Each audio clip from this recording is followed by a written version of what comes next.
আল্লাহ মালাকুল মাউত কে বলবেন, মালাকুল মাউত কি অবস্থা? বলবে সব শেষ।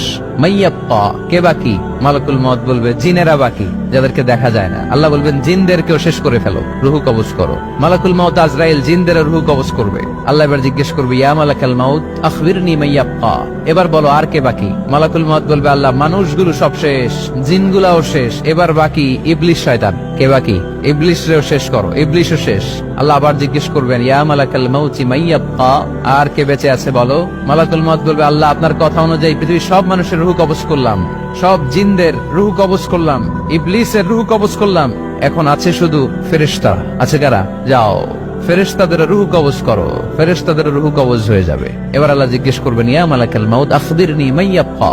মালাকুল মাউত বলবে, আল্লাহ আপনার কথা মতো ধরে ধরে সব শেষ, ফেরেশতাও শেষ, 4 জন ছাড়া। কয়জন ছাড়া? জোরে বলেন, কয়জন ছাড়া? ইসরাফিল, জিব্রাইল, মিকাইল, আজরাইল। আল্লাহ এই 4 জন আমরা বাকি। আল্লাহ বলবে, যাও ইযহাব ইনতালিক ইলা জিবরিল ওয়াকবাদ রূহা, জিব্রাইলের রুহু কবজ করো। ইযহাব ইলা ইসরাফিল ওয়াকবাদ রূহা, ইসরাফিলের রুহু কবজ করো। ইযহাব ইলা মিকাইল ওয়াকবাদ রূহা, রুহু কবজ করো। ওই 3 ফেরেশতাও শেষ। এবার আল্লাহ তাআলা জিজ্ঞেস করবেন, ইয়া মালাকাল মাউত আখবিরনি মাইয়াব্বা, হে মালাকুল মাউত আর কে বাকি আছে বলো? মালাকুল মাউত বলবে, আল্লাহ আপনার কথা মতো মানুষগুলো শেষ, জিনগুলো শেষ, ইবলিস শেষ, আমার বাকি 3 ভাই ইসরাফিল, মিকাইল, জিব্রাইলও শেষ, শুধু আমি, শুধু আমি। আল্লাহ বলবেন, কেউ নাই? মালাকুল মাউত বলবে, না আল্লাহ কেউ নাই। এবার আল্লাহ তাআলা বলবেন, মালাকুল মাউত তুমি তো সবাই রে মারছো, এবার তুমি মরো, এবার তুমি মরো, তুমি মরো।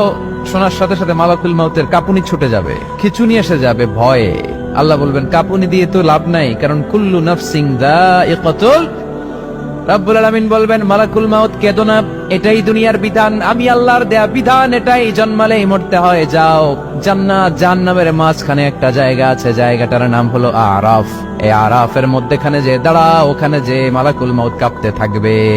মালাকুল মাউত বলবে, আল্লাহ সৃষ্টির শুরুতে যদি জানতাম, সৃষ্টির শুরুতে যদি জানতাম সবাইকে মৃত্যুদান করার পরে, রুহু কবজ করার পরে আমাকেও মরতে হবে, তাহলে এই কঠিন দায়িত্বের ব্যাপারে আপনার কাছে ক্ষমা চাইতাম। আজকে আমারও যে ভাগ্য বরণ করে নিতে হবে সৃষ্টির শুরুতে, আমি এটা কল্পনাই করতে পারি নাই। আল্লাহ বলবেন, নট মরে যা, মত মরে যাও। বলার সাথে সাথে মালাকুল মাউত এক বিকট চিৎকার হাঁকিয়ে মরে যাবে। মালাকুল মাউতের চিৎকারটা সেদিন এত ভয়ঙ্কর হবে, বিষ্ণু ইসলাম বলেন, ওই চিৎকারের আওয়াজ যদি পৃথিবীর মানুষেরা কান দিয়ে শুনতে পেত, তাহলে কিয়ামত সংগঠিত হওয়ার জন্য আলাদা করে ইসরাফিলের সিঙ্গার প্রয়োজন হতো না। ওই চিৎকারের আওয়াজে প্রতিটা মানুষ কানের পর্দা ফেটে ওই জায়গায় লাশ হয়ে পড়ে যেত। এবার ডানে বায়ে সামনে পেছনে উপরে নিচে কেউ নাই, একজন ছাড়া। জোরে বলতে হবে, তিনি কে?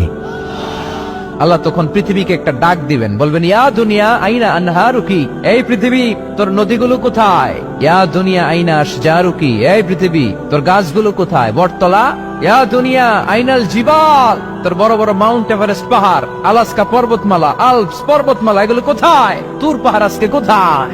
ইয়া দুনিয়া আইনাল মুলুক, রাজা বাদশারা কোথায়, যারা ক্ষমতার দাপটে পা জমিনে ফেলতে চাইতো না? আইনাল জাবাবেরা, অত্যাচারী স্বৈর শাসকগুলো আজকে কোথায়? কোথায় আজকে? কোনো আওয়াজ নাই। আল্লাহ তখন হুঙ্কার দিয়ে বলবেন, লিমানিল মুলকুল ইয়াউম, who belongs the kingdom today. আল্লাহ চিৎকার দিয়ে বলবেন, আজকে ক্ষমতা কার? আওয়াজ করে বলেন, সেদিন ক্ষমতা কার? আল্লাহ সেদিন প্রশ্ন করে নিজেই নিজের প্রশ্নের উত্তর দিবেন, লিমানিল মুলকুল ইয়াউমা লিল্লাহিল ওয়াহিদিল কাহ্হার। সেদিন ক্ষমতা দুনিয়ার কোন রাজার নাই, কোন বাদশার নাই, কোন স্বৈর শাসকের নাই, কোন সুলতানের নাই, কারো নাই। সেদিন ক্ষমতা চলবে একজনের, তিনি কে?